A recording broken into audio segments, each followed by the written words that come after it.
As a Christian, I consider Jesus a prophet, but he's a prophet of the one God. There's not several.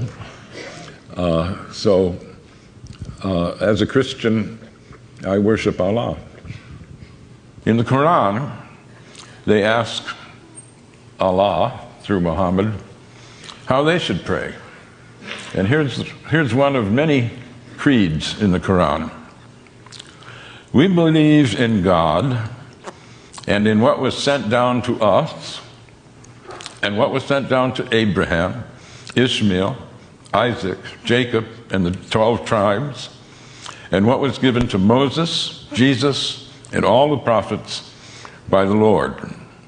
We make no distinction between any of them, and we devote ourselves to him in all of them. That's a very inclusive creed.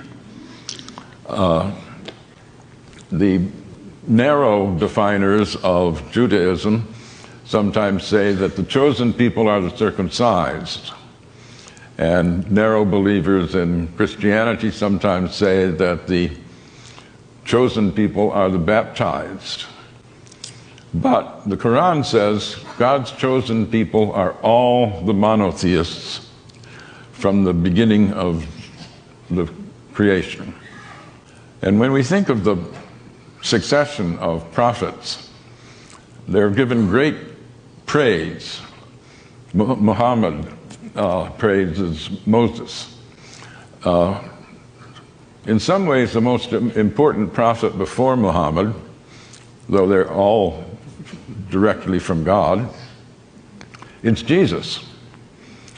Jesus is given a bigger accreditation than other prophets. John the Baptist is made a prophet so that he can prophesy Jesus. Mary, his mother, is the only woman named in the Quran. No wife of Muhammad is named.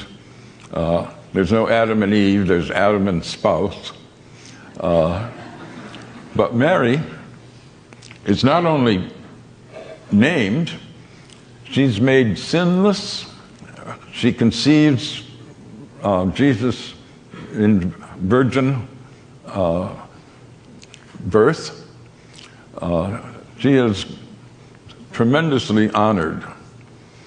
So one asks, if this is such an inclusive founding document of the religion, what is it that people object to? It's pretty easy to misrepresent Islam because so few have read the Quran.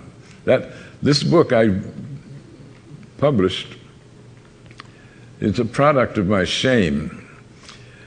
I was embarrassed. After 9/11, I was talking with a group of friends, academic friends, and we were wondering, is this really an Islamic event, the 9/11 attack?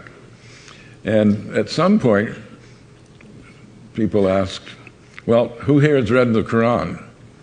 None of us had. And a friend of mine said, not even you, Gary? I thought you were a student of religion. And I said, yeah, that's the problem. I'm totally ashamed. And so I went and have been trying to repair that stupidity ever since. But I've tried in a lot of venues to ask how many people have read the Quran. Dare I do it now? How many have read the Quran?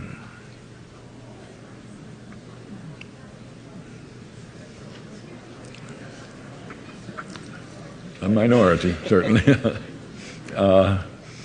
Well, I don't want to shame you, but I do. I think we should all be ashamed. We're throwing our weight around in a world where almost a quarter of the population are Muslims.